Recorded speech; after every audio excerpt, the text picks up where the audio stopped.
som. Graça e paz, igreja. Amém? Que o Senhor continue cuidando da gente, né? Nos abençoando. Que nós possamos ouvir a voz dEle, entender a vontade dEle para as nossas vidas. Obedecer, né? Não só saber o que fazer, mas obedecer também. É isso que Ele espera de nós, é isso que vai nos abençoar. Vamos orar? Feche aí os seus olhos de onde você estiver. Senhor, louvamos o Teu nome e Te agradecemos porque o Senhor é bom, porque a Sua misericórdia dura para sempre. Te agradecemos pelo Teu amor, pelo Teu cuidado, porque o Senhor sempre olha para nós, o Senhor sempre ouve as nossas orações. O Senhor tem nos dado mais do que merecemos. Que nós possamos ter sede do Senhor, da Tua presença, de ouvir a Tua voz, Senhor. Que nós possamos ter sede de meditar na Tua palavra. Faz morrer, ó Deus, nossos desejos carnais. E faz nascer, reviver a nossa sede e vontade de fazer a Tua vontade.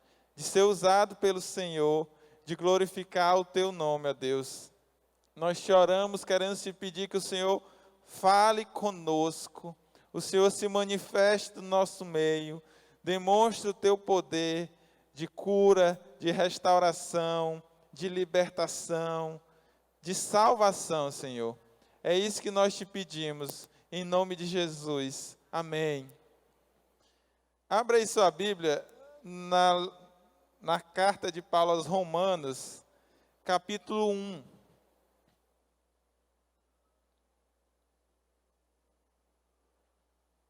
Romanos capítulo 1, nós vamos ler apenas o verso 16. Romanos 1, 16.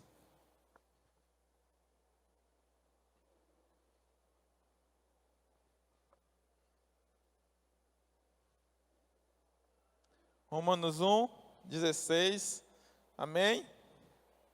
Está difícil de achar? Romanos 16 diz assim: porque não me envergonho do evangelho de Cristo, pois é o poder de Deus para a salvação de todo aquele que crê, primeiro do judeu, depois também do grego. O apóstolo Paulo, ele estava falando que ele não se envergonhava do evangelho. E é interessante pensarmos por que Paulo falou isso, né? Por que ele teve que reafirmar isso? Eu não me envergonho do evangelho. Não me envergonho de ser servo de Cristo, de ser pregador do evangelho, de ser ministro dessa nova aliança. E nós nos perguntarmos isso, que motivos nós teríamos para nos envergonhar do evangelho? E aí a gente pode levantar uma série de motivos.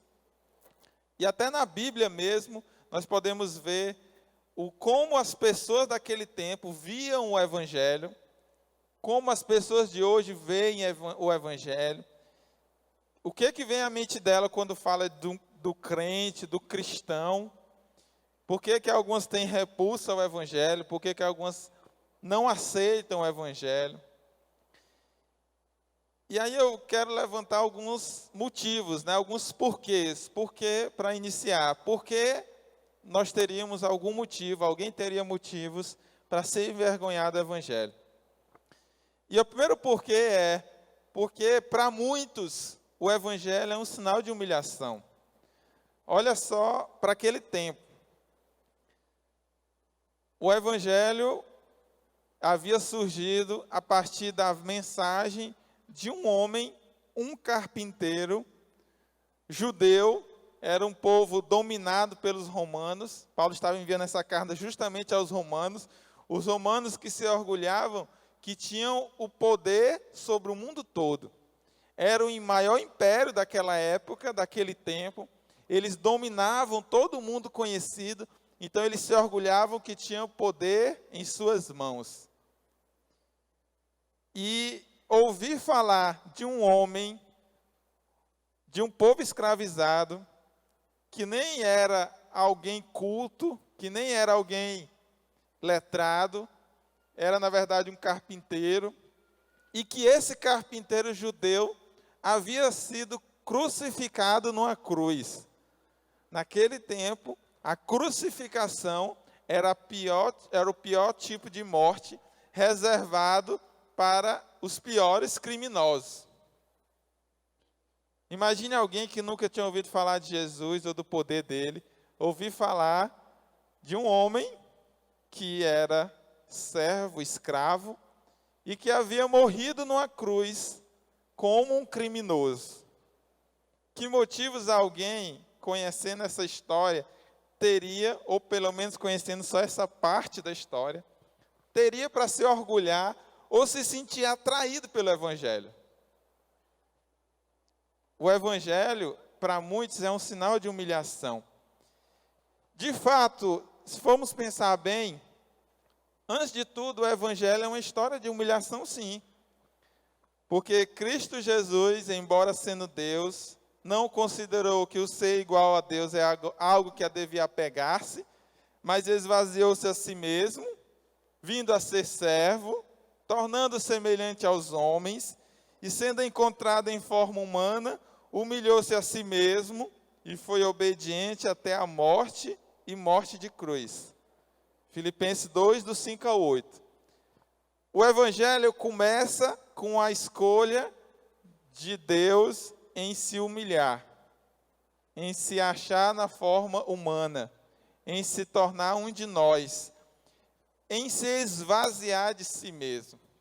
Se você olha lá nos Evangelhos, quando Jesus veio ao mundo, embora ele fosse Deus, ele escolheu não agir como Deus.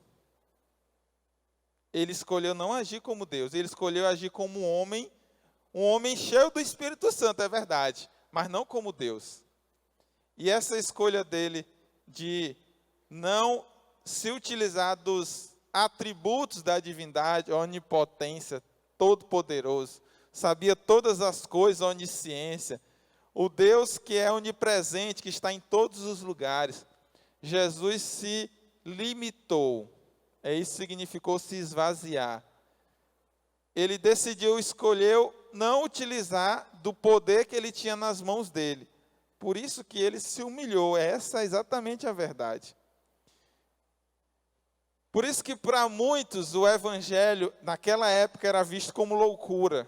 E ainda hoje é visto como loucura. Se você for pensar nisso, qual sentido faz alguém todo-poderoso, alguém sendo Deus, escolher vir ao mundo ser humilhado, mais ainda, para salvar pessoas que eles não mereciam, que não mereciam ser salvas?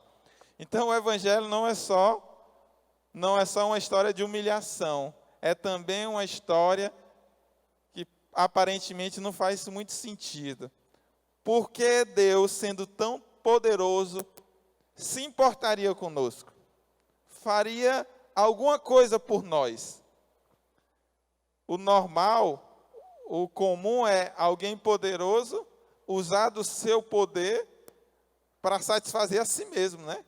Dificilmente alguém poderoso vai escolher ajudar alguém, fazer algo por alguém que não tem nada a ver com ele, que não fez nada por ele. Mas, ainda mais, não só ajudar, resolver se tornar igual a ele, não é? Dificilmente alguém que é poderoso fez isso. Mas Deus escolheu fazer isso. Nós não merecíamos, não merecemos, mas Deus escolheu demonstrar esse grande amor por nós. Se nós procurarmos motivos por que Deus fez isso, nós não vamos encontrar.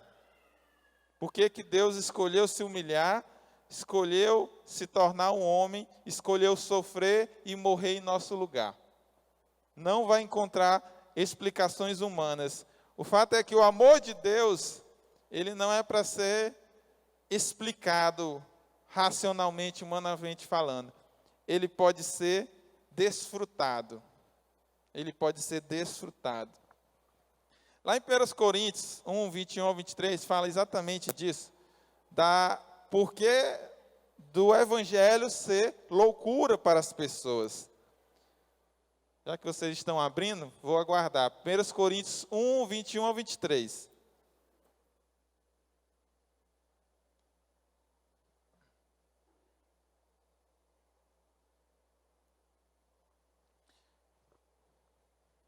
Primeiros Coríntios 1, 21 ao 23. Diz assim: visto que na sabedoria de Deus o mundo não o conheceu por meio da sabedoria humana, agradou a Deus salvar aqueles que creem por intermédio da loucura da pregação. Os judeus pedem sinais miraculosos, os gregos procuram sabedoria. Nós, porém, pregamos a Cristo crucificado, o qual, de fato, é escândalo para os judeus e loucura para os gentios. Às vezes eu penso, isso aí não está na Bíblia, né? É um pensamento meu. Eu penso que Deus colocou o evangelho dessa forma, esse escândalo que é para algumas pessoas, para que aqueles que o aceitassem não fossem aqueles que tivessem muitos conhecimentos, forma de obtê-lo para poder compreender o evangelho. E às vezes nós cristãos ainda fazemos isso. Nós queremos tornar o evangelho complexo, difícil de explicar. Mas o evangelho ele é simples. Então eu penso que Deus ele não queria que quem os aceitasse, quem aceitasse o evangelho, quem tivesse encontro com ele, fossem pessoas que pudessem ter um conhecimento maior, uma inteligência maior, mas fossem pessoas que estivessem dispostas a se submeter e a aceitar aquilo que ela não pode explicar. O evangelho é isso. Ele não é aceitável por muitas pessoas, para outras ele é loucura, para outras ele é humilhação. A morte de Cristo na cruz aparentemente se tornou uma derrota para isso, porque Cristo morreu. Os seus próprios discípulos ficaram desanimados quando viram a morte do Senhor e acharam que estava tudo perdido.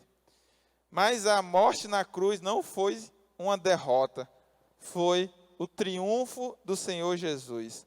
É o sinal da vitória de Cristo. Por meio da morte de Cristo, nós podemos vencer o pecado e a morte também. Principalmente porque Jesus só não morreu na cruz, ele morreu, mas ele ressuscitou. A ressurreição de Cristo é a prova incontestável de que o evangelho é real e é verdadeiro. Se você olhar ao longo da história, ídolos, mestres, sábios, líderes, pessoas ricas, poderosas, que influenciaram o mundo, a história, todas elas, sem exceção, morreram e continuam mortas. Elas não podem fazer nada pelas pessoas que colocaram a esperança nelas, porque elas morreram e continuam mortas. Somente um morreu e ressuscitou. E a Bíblia ainda diz que Cristo está nas regiões celestiais ao lado de Deus. Ele foi humilhado, mas ele também foi exaltado. Filipenses diz assim, também Filipenses, nós lemos Filipenses, falamos da humilhação de Jesus ter se esvaziado, de Jesus ter sido obediente, se submetido até a morte de cruz.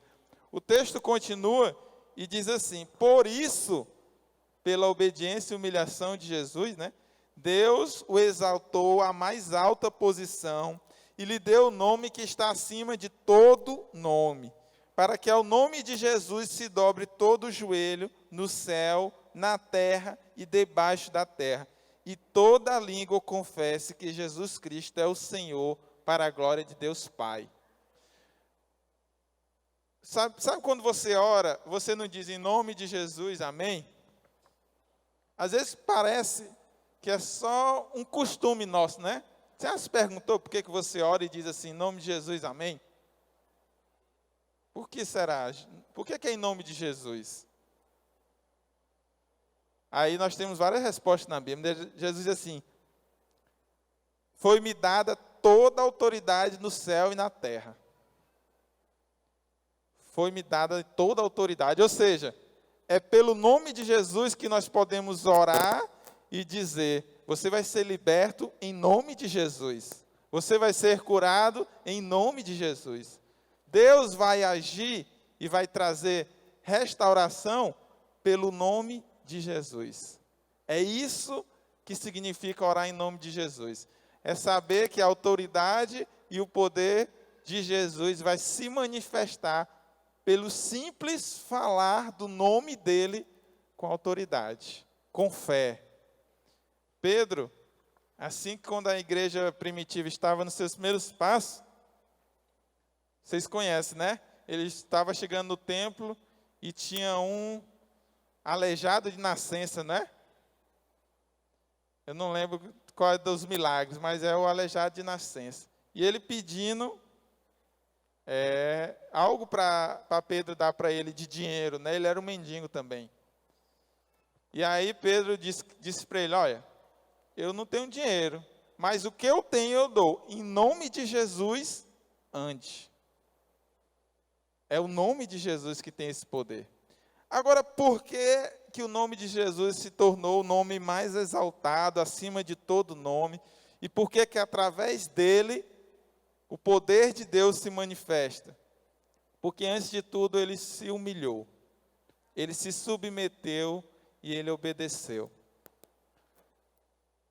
Você quer ser alguém usado poderosamente por Deus? Comece se humilhando, debaixo da autoridade de Deus. Você quer ser restaurado das suas marcas, dos seus pecados? Comece se humilhando diante de Deus, para que o poder dele possa se manifestar na sua vida. A cura dele possa vir sobre você. Você quer ser usado para pregar a palavra e as pessoas possam ter um encontro com o Senhor pelo seu testemunho? Comece se humilhando diante de Deus. Jesus, mesmo sendo Deus, ele veio ao mundo somente para obedecer, somente para fazer a vontade do Pai, somente para seguir a direção que o Pai deu para ele. Essa é uma lei do Evangelho. Nós nos humilhamos para ser exaltados. Antes da exaltação vem a humilhação. Antes da glória vem a provação. Muitas vezes a gente quer ser exaltado, mas não fomos ainda aprovados por Deus. E aí nós não seremos exaltados se antes não nos humilharmos diante de Deus. É isso que acontece. Então, por que as pessoas se envergonhavam? Porque para eles, o Evangelho era um sinal de derrota, de humilhação. Mas só se você conhecer só uma parte do Evangelho, você não conhecer a ressurreição e a exaltação do Senhor Jesus. Isso não é motivo para se envergonhar do Evangelho. Outro motivo que alguém poderia ter para ser envergonhado do Evangelho é porque o Evangelho traz dificuldades para aqueles que o seguem. Traz provações. Lá em 2 Timóteo 3,12 diz assim: de fato, todos que desejam viver piedosamente em Cristo Jesus serão perseguidos. Por que o Evangelho vai me trazer dificuldades? Porque nós vivemos num mundo hostil ao Evangelho. Jesus, quando orou ao Pai por nós, pelos seus discípulos, ele disse assim: olha, Pai, eles não são do mundo, mas eles estão no mundo. E nós vivemos num ambiente que é hostil a Deus e ao Evangelho. A Bíblia fala que todos que não conhecem a Deus, que não servem a Deus, eles estão sob o domínio do poder maligno do diabo. Não existe meio termo. Existe aqueles que estão sob o domínio e o poder do Senhor, e existe aqueles que estão sob o domínio e o poder do diabo. Não existe meio termo. Não existe, mas aquela pessoa é uma pessoa boa. Todos nós temos alguma porção de bondade, é claro. Mas ou você está submisso a Deus, ou você está submisso ao diabo. Não tem meio termo, não tem em cima do muro, não tem neutro. E por nós estarmos vivendo num mundo onde as pessoas ignoram a Deus, elas são contrárias à vontade de Deus, e são amigas do inimigo de Deus, nós vamos ter dificuldades. Assim como foi com Cristo, a nossa exaltação, a nossa glorificação ainda vai vir quando nós estivermos no céu. Não é aqui a perfeição, não é aqui que nós vamos encontrar satisfação plena, completa, ininterrupta. Às vezes, nós vemos pessoas que se afastam da igreja porque elas dizem assim: eu não consigo, eu continuo com vontade de pecar. Eu pensei que quando eu me convertesse, a vontade de pecar ia se acabar, e eu só ia querer fazer a vontade de Deus. Por causa disso elas vão embora. Não, não consigo. E às vezes a gente ainda não ajuda, né? Porque a gente transparece uma santidade tão grande para as pessoas que não é real, né? Quem lhe conhece de verdade sabe que você não é tudo isso que você demonstra ser na frente das pessoas. Sabe dos seus defeitos, dos seus pecados. Deus sabe dos seus pecados. E aí alguém chega na igreja e olha para nós cristãos e vê assim: não dá para mim isso. Essas pessoas, elas são muito perfeitas. Essas pessoas, elas fazem tudo certo. E eu sou cheio de pecado.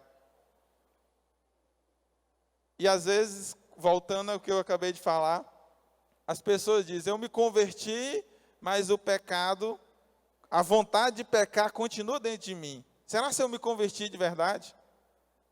Eu estava ouvindo a ministração do pastor Luciano Subirá, que ele diz exatamente isso. E ele diz assim também: gente, a carne não se converte. A vontade de pecar vai continuar existindo na minha vida e na sua vida. Se fosse assim, né?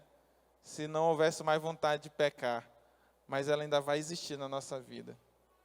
O que não precisa existir é o pecado. O pecado, sim, nós não precisamos existir. Jesus nos libertou do poder do pecado. Significa que antes eu não conseguia escolher não pecar. Agora eu posso escolher pecar. Mesmo assim, ainda tem muita gente que continua escolhendo pecar, né? Mesmo tendo a liberdade para não fazer mais isso. Algumas pessoas não querem viver de acordo com o Evangelho, rejeitam o Evangelho. Acham que se tornar cristão vai fazê-la ter que deixar muitas coisas que ela faz hoje.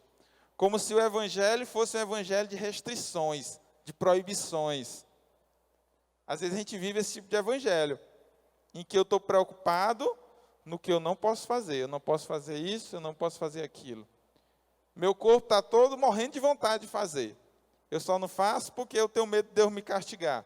Eu só não faço porque eu tenho medo das pessoas falarem mal de mim. O que elas vão pensar de mim? Ao invés de eu não fazer, porque eu acho muito melhor fazer a vontade de Deus. Eu tenho um prazer na vontade de Deus. E eu não tenho mais prazer no pecado. Na verdade, o Evangelho é a única coisa que nos faz realmente livres. Porque quando eu estou em Cristo, eu posso escolher fazer qualquer coisa. Mas eu escolho não fazer aquilo que me faz mal. Eu acho que essa é uma compreensão essencial que nós temos que ter do pecado. Eu não vou pecar, não é porque Deus vai derramar a ira dele sobre a minha vida. Eu não vou pecar, não é porque as pessoas vão pensar coisas ruins de mim. Eu não vou pecar porque simplesmente eu reconheço que o pecado me faz mal. Ele me destrói, ele me afasta de Deus. Enquanto as pessoas que estão escravizadas pelo pecado, elas não conseguem não pecar. Elas julgam-se livres, mas elas não conseguem. É como uma pessoa viciada em álcool, por exemplo. Ela bebe todo dia, mas ela diz que não é viciada, né? Não, eu paro na hora que eu quiser. Mas eu tenho que beber todo dia. Mas eu não sou viciado. Eu acho que o pior tipo de escravidão é aquela que nós não percebemos, que nós não admitimos. O pecado cega a nossa visão e nos impede de ver a escravidão em que nós estamos vivendo. Eu acho que quem está preso ao pecado é como alguém que tem um estilo de vida não saudável, né? Alguém que está acima do peso, que está doente, pressão alta, colesterol, dor no corpo. Aí, de repente, essa pessoa decide que ela vai ter um estilo de vida saudável. E aí ela começa a fazer atividade física, ter uma alimentação saudável. E aí ela começa a ter mais disposição, ela começa a ter menos dores no corpo, ela tem mais energia, ela se sente menos mal, as taxas dela se normalizam. E aí você conhece pessoas que já mudaram o seu estilo de vida, e ela diz assim, meu Deus, como é bom viver assim, né? Como é bom viver de forma saudável, como eu não estou vivo mais doente, como eu tenho mais disposição. Mas quando ela estava na vida adoecida do corpo dela, ela não conhecia outra forma de viver. Ela só conhecia aquele estilo de vida. E ela achava que aquela era a única vida que ela tinha. Eu penso nisso quando nós somos libertados do pecado. Nós só conhecíamos a escravidão. Eu só conhecia uma forma de viver. E eu achava que aquela era a forma que todo mundo vivia, a única forma, a única escolha que eu tinha. Mas quando eu encontro a liberdade do pecado em Cristo Jesus, aí eu desfruto da liberdade e da paz e da alegria que eu nunca tinha desfrutado na minha vida. E aí eu percebo, aquela não era a felicidade, aquela não era a liberdade, agora que eu sou livre, agora que eu sou feliz. É isso que é estar livre em Cristo.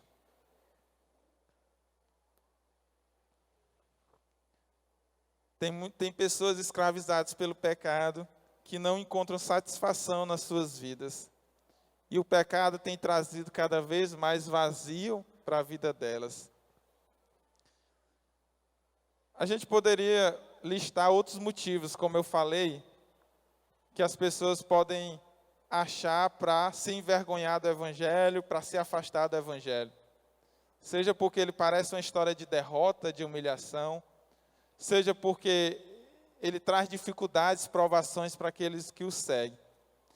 Mas Paulo, no versículo que a gente diz no início, ele não vai falar de vergonha, ele não vai falar de algo que fazia ele se envergonhar, ele vai falar porque ele não se envergonhava.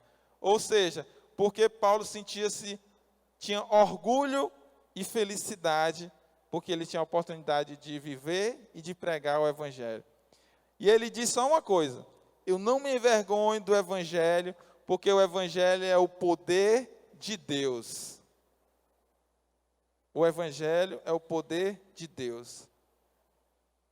O poder de Deus para salvar, o poder de Deus para curar, o poder de Deus para libertar, o poder de Deus para transformar, o poder de Deus para reaproximar o homem de Deus. O Evangelho é, na verdade, a resposta para todos os problemas da humanidade. Você acredita nisso? Que o Evangelho é a resposta para todos os problemas da humanidade. Para começar, porque todos os problemas da humanidade, eles surgiram porque um dia o homem resolveu pecar. E com o pecado vieram todas as consequências ruins que a gente tem hoje. Tudo é consequência do pecado. O Evangelho é a atitude de Deus para restaurar o que foi destruído, o que foi manchado, o que foi tornado impuro, o que foi sujo, o que foi apagado. Quando você fala do Evangelho,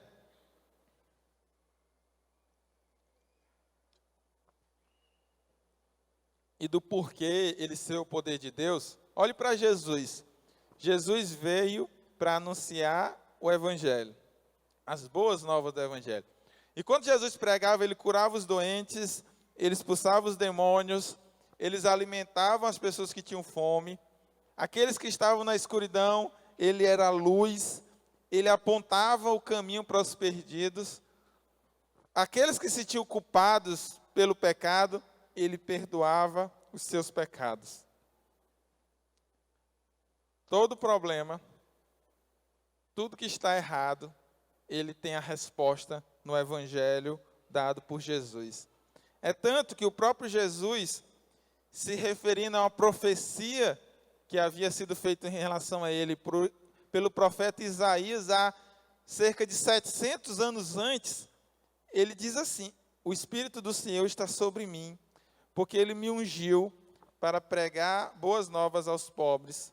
Ele me enviou para proclamar liberdade aos presos e recuperação da vista aos cegos, para libertar os oprimidos e proclamar o ano da graça do Senhor. Você imagine se todos nós, como discípulos de Jesus, que queremos ser como Jesus, que podemos ser como Jesus, né? Porque Jesus diz assim: vocês farão as mesmas obras que eu fiz. Você já pensou nisso? Você aí, fazer as mesmas obras que eu fiz. Jesus não apresentou exceção.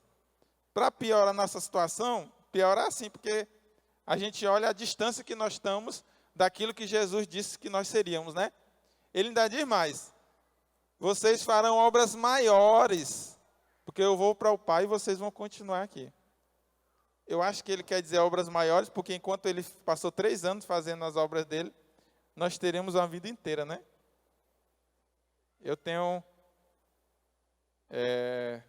17 anos de convertido, quase 24 anos de igreja, de estar na igreja. E eu ainda não comecei a fazer todas essas obras que Jesus fazia, mas ainda dá tempo, né? Eu ainda espero ter muitos anos de vida, para você também. Agora imagine se todo cristão, todo discípulo de Jesus, fizesse as obras que Jesus fez. Você acha que esse mundo ainda estaria do jeito que está hoje? Que a doença ainda existiria como ela existe hoje? Que a fome ainda existiria como existe hoje? Que a prisão, que o domínio do diabo na vida das pessoas ainda estaria como está hoje? Que a culpa, que os pecados ainda estariam como estão hoje? Eu acredito que não. Parece uma realidade muito distante, mas eu prefiro acreditar naquilo que Jesus disse que eu sou, do que no que eu mesmo acho que eu sou. E buscar viver de acordo com essa verdade. Esse que é o caminho. Qualquer problema do homem, Jesus pode resolver. Existe algum problema que Jesus não pode? É por isso que o Evangelho é a melhor notícia que o mundo pode receber. É a notícia de que Deus não virou as costas para nós e deixou nós no nosso próprio pecado, à mercê de nós mesmos. Né? Como às vezes acontece lá em casa. O Isaac Filho não quer obedecer a gente. Aí hoje de tarde aconteceu isso. Estava subindo em pé em cima do sofá. Desce daí, senão vai dar errado. Caiu, bateu a bunda aqui, estava chorando. Você viu que ao desobedecer agora vai ficar sentindo dor, né? Mas a gente fala isso para a criança entender a consequência dos erros dele, né? E aí a gente quer ajudar, mas a gente quer também ensinar uma lição. Então Deus nos disse assim: vocês estão vendo aí, me desobedeceram, agora se virem. A notícia do Evangelho não é essa. Não é Deus nos deixando à mercê de nós mesmos. A notícia é que Deus amou o mundo e providenciou um meio de redimir o mundo. De restaurar o mundo. Começando pessoa por pessoa.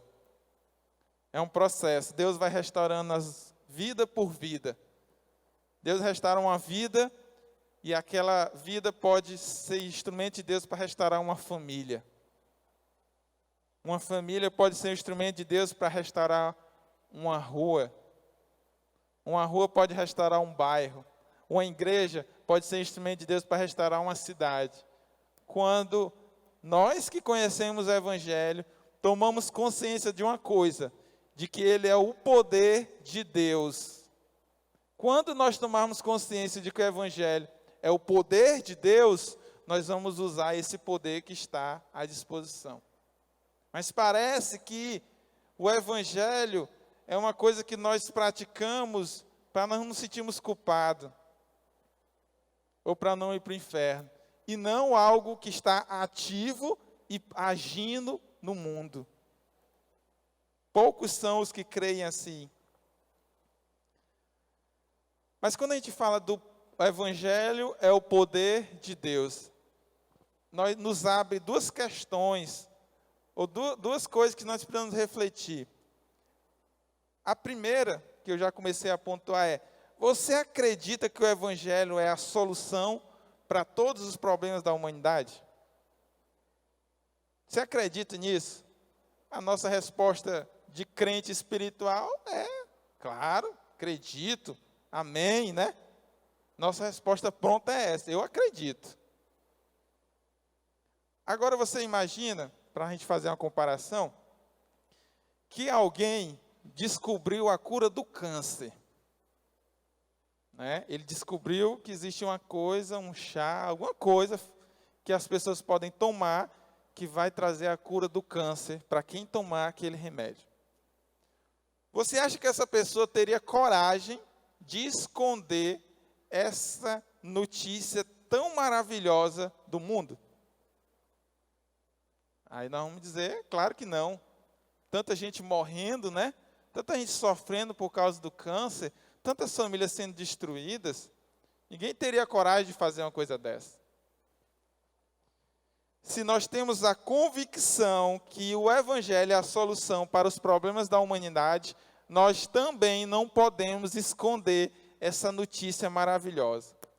Nós temos que usar todos os meios possíveis para convencer as pessoas que elas precisam aceitar Cristo, que elas precisam deixar o poder de Deus atuar na vida delas. E aí, se você que nos visita que não é cristão, você talvez tenha essa impressão dos cristãos, né? Mas cristão é chato, porque eles ficam toda hora querendo convencer a gente a aceitar Cristo. Pois é, aqui está a resposta da nossa chatice, né? Porque nós acreditamos que o evangelho, que Cristo é o único que pode realmente salvar a sua vida, restaurar você das suas feridas, pode libertar você desse pecado que você está aprisionado. Só Cristo pode fazer isso. É por isso que nós insistimos. Nós continuamos trabalhando, nós continuamos fazendo, falando, procurando meios, e nós nos alegramos porque quando nós conseguimos levar o evangelho para alguém. Você já sentiu essa sensação? Que apareceu uma oportunidade de você falar de Deus para alguém, e você aproveitou essa oportunidade, você corajosamente falou. Você não se omitiu, você não se escondeu. Pense numa sensação ruim. Eu já desfrutei dela várias vezes na minha vida. De ter vergonha do evangelho. De estar na igreja, mas parece que não acreditar ou não desfrutar do poder transformador do evangelho. Nós temos que usar todos os meios que estão à nossa disposição. A primeira questão é essa: você acredita que o evangelho é a resposta, é a solução para o problema do homem? E a segunda, bastante ligada a essa, é: se nós já tivemos um encontro com esse poder do evangelho, nós nunca teríamos vergonha para anunciar ele. Eu estou convencido de que a nossa timidez ou a nossa vergonha de pregar o evangelho não tem a ver com a sua personalidade, não tem a ver com o fato de você dizer, eu não sei falar direito, não tem a ver com... Aí eu já ouvi outras pessoas dizendo, é porque eu não conheço pessoas que precisam conhecer a Deus, não conheço ninguém, só conheço os crentes. Não, é porque eu não tenho tempo, não tem nada a ver com isso não. Tem a ver, sabe com o quê? Você ainda não desfrutou do poder do evangelho na sua vida, e aí você não tem coragem, ousadia para falar para os outros também. Porque vocês lembram da história de Jesus, quando ele cura um cego de nascença, né? Que as pessoas começam a dizer, tu era cego mesmo? Aí os líderes religiosos dizem assim, esse homem é pecador, como é que ele fez isso? Realizou esse milagre? E o cego de nascença, que não tinha nada com isso, ele só pôs assim: pai, eu não sei o que aconteceu, eu não sei quem é ele, eu só sei que eu era cego e agora eu vejo. Você pode não saber um versículo da Bíblia para falar para as pessoas, mas se você tiver tido um encontro verdadeiro com o Senhor, você vai ter muita coisa para dizer para elas. Eu não sei se isso faz sentido ou não, né? Eu sei que tem pessoas que dão mau exemplo por aí, mas eu sei que eu era assim e agora eu sou assim. Contra isso, não há argumentos. As pessoas podem questionar a Bíblia, podem questionar as igrejas, podem questionar os outros cristãos, mas elas nunca podem questionar um testemunho de transformação de vida. Isso elas nunca podem fazer. E é isso que nós temos que apresentar para as pessoas. Alguém só teria vergonha do Evangelho se não tivesse experimentado do poder do Evangelho. Quando o poder do Evangelho se manifesta em nossa vida, nós não conseguimos não testemunhar dele. Porque nós testemunhamos daquilo que nós vimos e do que nós experimentamos. Aliás, seria até muito incoerente nós pregarmos o poder do Evangelho sem termos desfrutado desse poder nas nossas vidas. Que tipo de testemunha seríamos nós, né? Eu estou pregando, mas eu não tenho certeza se isso aí funciona. Você pode se libertar, mas eu estou aprisionado, né? Você pode ser curado, mas eu ainda não fui. Nós não podemos ser testemunhas incoerentes. Nós somos mensageiros das boas novas do Evangelho.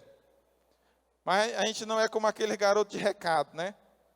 O garoto de recado, ele não sabe se o recado que ele está dando é verdadeiro, é falso. Se alguém perguntar, ele só vai dizer: eu não sei, mas foi o que me mandaram eu dizer.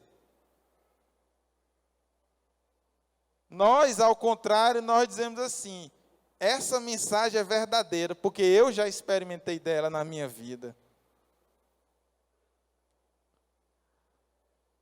Nós podemos mostrar o poder do Evangelho a partir da nossa própria vida. As nossas vidas devem demonstrar que o Evangelho funciona de verdade.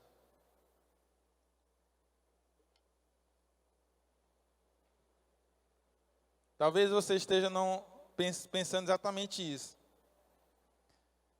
Eu sou cristão, eu tive encontro com o Senhor, mas nunca consegui me libertar desse pecado. E você já tem até jogado a toalha, né? Desistido. Não, isso aí, eu vou viver a vida toda com isso. Eu nunca vou conseguir me libertar. Só que tem tantos textos na Bíblia que me impedem de aceitar isso. E devem impedir você disso também. Lá em Gálatas diz assim: vivam no Espírito e de modo nenhum vocês satisfarão os desejos da carne. Nosso erro, às vezes, está em interpretar a Bíblia de forma alegórica e não literal. Então, quando a Bíblia diz: vocês de modo nenhum satisfarão os desejos da carne, nós interpretamos, né? Na maioria das vezes, ou sempre que der, nós não vamos satisfazer os desejos da carne. Porque nós não queremos admitir que nós precisamos viver mais no Espírito. Precisamos buscar mais a Deus. Precisamos nos submeter mais a Ele. E aí essa verdade bíblica vai se concretizar na sua vida e na minha vida, na nossa vida. Você pode demonstrar o poder do Evangelho a partir da sua vida? Você pode mostrar o poder do Evangelho para curar as suas feridas emocionais?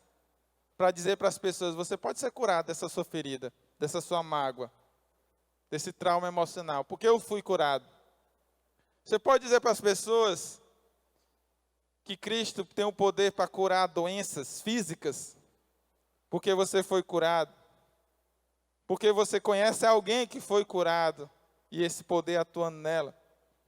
Você pode mostrar o poder do Evangelho para libertar do pecado e do poder do diabo, porque você foi libertado, porque você vive livre agora desses pecados. Nós temos muito mais para desfrutar do Evangelho do que muitas vezes nós desfrutamos. Uma das coisas incoerentes seria se pregássemos libertação do pecado aos outros, estando nós mesmos aprisionados por eles. Seria muito incoerente.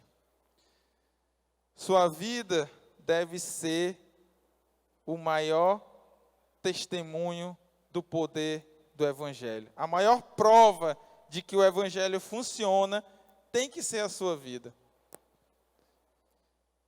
E aí, as pessoas podem ver na sua vida isso? Podem ver?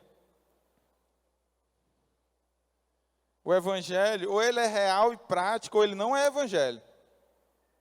Nós não vivemos, nós não cremos no Evangelho teórico. Não existe Evangelho teórico. Ou ele é prático, ou ele não é Evangelho. Não se conforme com essa religiosidade vazia que não produz mudança na sua vida. Isso aí não é Evangelho. Se não produz mudança, você ainda não teve encontro com o Senhor. Você não teve encontro com o poder do Evangelho. É interessante que o apóstolo Paulo, abra aí 1 Coríntios 2, 4 e 5. 1 Coríntios 2, 4 e 5.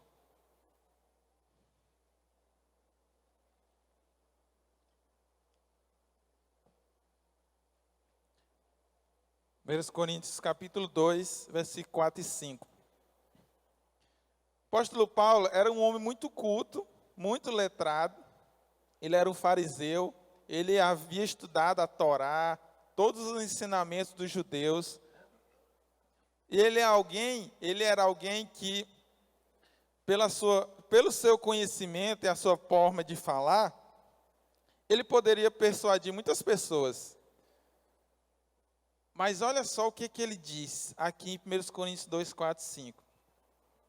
Ele diz assim: minha mensagem e a minha pregação não consistiram de palavras persuasivas de sabedoria, mas consistiram de demonstrações do poder do Espírito, para que a fé que vocês têm não se baseasse na sabedoria humana, mas no poder de Deus. Olha só, Paulo teria todo o conhecimento, toda a eloquência para trazer para as pessoas argumentos, motivos, oratória, mas ele disse assim: olha, não é assim que eu quero que vocês conheçam o Evangelho. Eu trouxe a vocês, a minha pregação consistiram em demonstração do poder do Espírito. O que é essa demonstração do poder do Espírito? Se você ler o livro de Atos, você vai saber o que é. Paulo chegava nas cidades, normalmente não demorava pouco, até ele realizar, não demorava muito, até ele realizar o milagre. Até haver uma manifestação do poder do Espírito. E isso atraía as pessoas e dava credibilidade ao que o Paulo ia falar. Você imagina, aquelas pessoas nunca tinham ouvido falar de Jesus, né, igual nós que nascemos num país, né, de herança cristã. E aí Paulo ia começar a falar de Jesus, ele não sabia nem quem era. Mas se ele dissesse assim: eu sirvo a um Deus que tem o poder, e ele está dizendo para vocês se converterem dos seus pecados. Aí ele demonstrava o poder desse Deus e dava credibilidade à mensagem que ele estava passando. Paulo também orava para que os cristãos desfrutassem do poder do Evangelho nas suas vidas. Você não precisa abrir, não. Está em Efésios, eu vou ler aqui. Ele diz assim: oro também para que os olhos do coração de vocês sejam iluminados, a fim de que vocês conheçam a esperança para o qual ele os chamou, as riquezas da gloriosa herança dele nos santos, e a incomparável grandeza do seu poder para conosco, os que cremos, conforme a atuação da sua poderosa força. Paulo estava falando que queria ver cristãos poderosos. Você já se viu assim? Poderoso em palavras e em obras. É assim que o poder do Evangelho se manifesta. Ele atua na minha vida, ele transforma, ele restaura, ele liberta, ele cura. E Ele me usa para que eu possa ser canal do poder de Deus na vida das outras pessoas. É assim que é o Evangelho. É por isso que nós não podemos nos envergonhar. Ou eu vou dizer de outra forma, é por isso que nós temos que nos orgulhar do Evangelho. Porque ele não é só uma teoria. Ele é o poder de Deus. E é o poder prático. Não é uma força de expressão. É o poder que se manifesta nas nossas vidas. É o poder para salvar. Por falar em salvação, Deus quer trazer salvação hoje para a sua vida. Sabe o que é salvação? Salvação é resgatar o homem do pecado, que traz a ele culpa, impureza, escravidão, distanciamento de Deus, castigo, morte. Salvação é levar o homem à vida de justiça, de santidade, de liberdade, de paz e de comunhão com Deus. E de vida eterna. E a salvação está disponível para todos. Isso é uma prova de que o Evangelho é o realmente poder de Deus. Não existe uma pessoa que não possa ser alcançado por esse poder e que não possa ser salvo. A Bíblia diz que Deus não quer que nenhum se perda, mas quer que todos cheguem ao arrependimento. E isso está disponível para você hoje.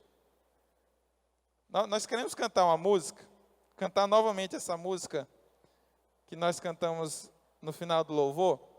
E enquanto nós cantamos, vamos ficar de pé? Enquanto nós cantamos, eu quero fazer um convite para você que quer que o poder de Deus se manifeste na sua vida.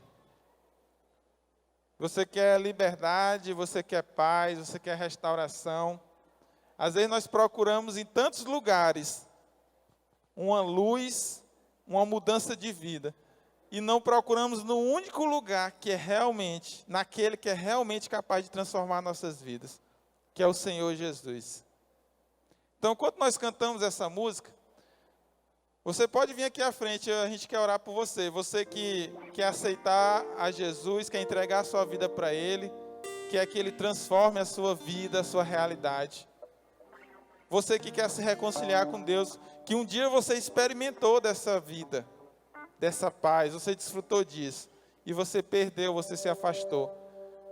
Deus continua de braços abertos para receber-nos de volta. Deus não está preocupado se você vai conseguir ter forças para continuar. Às vezes a gente não quer vir porque a gente tem medo. Será que eu vou conseguir perseverar? Será que vai dar certo? Eu não sei se eu consigo. O que Deus quer é justamente isso, que você se entregue a Ele e confie nele. A Bíblia diz em Efésios também que nós devemos fortalecer no Senhor e no seu forte poder. Não está em você, está em Deus o poder para viver de acordo com a vontade dEle.